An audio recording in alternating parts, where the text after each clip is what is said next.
સરકાર અને તંત્ર દ્વારા વિદ્યાર્થીઓ માટે શાળા પ્રવેશ ઉત્સવ સહિતના કાર્યક્રમો કરી દેખાડો કરવામાં આવે છે, પરંતુ ગ્રાઉન્ડ ઝીરો પર વાસ્તવિકતા અલગ જ જોવા મળે છે। સુરેન્દ્રનગર જિલ્લાની શાળાઓમાં મોટી સંખ્યામાં ઓરડાઓની ઘટ છે અને શાળાઓમાં ઓરડા જર્જરિત થઈ ગયા હોવાથી બાળકો શિયાળો, ઉનાળો અને ચોમાસામાં બેસવા માટે અને અભ્યાસ માટે ભારે હાલાકી ભોગવી રહ્યા છે। સુરેન્દ્રનગર જિલ્લામાંથી અનેક વિદ્યાર્થીઓ સારા અભ્યાસની ચાહતે મોટા શહેરોની વાટ પકડે છે। સુરેન્દ્રનગર જિલ્લામાં ક્યાંક શિક્ષકો તો ક્યાંક ઓરડાની અછત સામે આવી છે। તેમાં સળગતો સવાલ એ છે કે કઈ રીતે ભણશે ગુજરાત। જિલ્લામાં વિદ્યાર્થીઓ ભર શિયાળે ખુલ્લા અને પતરાવાળા શેડની નીચે બેસી અને ભણવા માટે મજબૂર છે। સુરેન્દ્રનગર જિલ્લાની 140 શાળાઓમાં અંદાજે 525 જેટલા ઓરડા જર્જરિત બન્યા છે।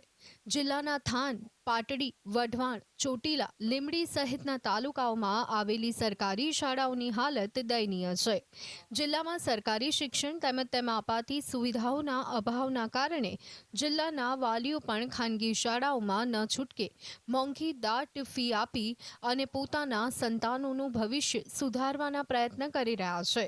લીંબડીના જનસાડી ગામની શાળા હોય કે પછી વઢવાણની શાળા હોય, બાળકો શિક્ષણની પ્રાથમિક સુવિધાઓથી વંચિત રહે છે। આ સ્કૂલમાં મારા બે છોકરા ભણે છે, એટલે વાલી પણ છું। મારી રજૂઆત એવી છે કે અમારા ગામમાં અત્યારે 2 રૂમો છે અને 1 થી 8 ધોરણ છે। 200 ની આસપાસ સંખ્યા છે અને 2 જ રૂમ છે।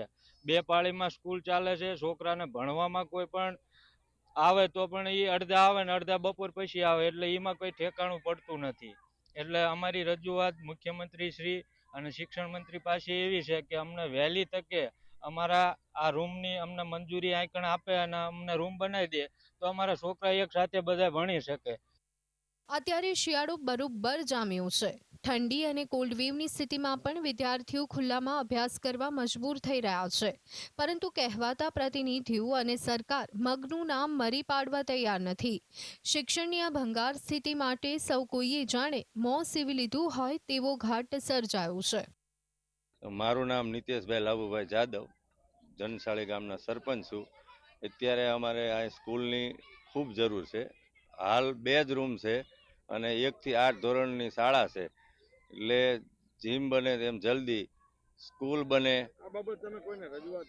આ બાબતે અમે ધારાસભ્ય શ્રી રાણા સાહેબને રજૂઆત કરી હતી અને તેમને શિક્ષણ મંત્રી કુબેર ડિંડોર સાહેબને, પ્રફુલ્લ પાનસિરિયા સાહેબને બધાને એમને લેટર દ્વારા જાણ કરી છે અને અમારે અહીંયા ખૂબ મોટી વિશાળ જગ્યા છે, તેમ છતાં અમારે સ્કૂલ બનતી નથી અને અહીંયા બાળકોનું શિક્ષણ કાર્ય બગડે છે।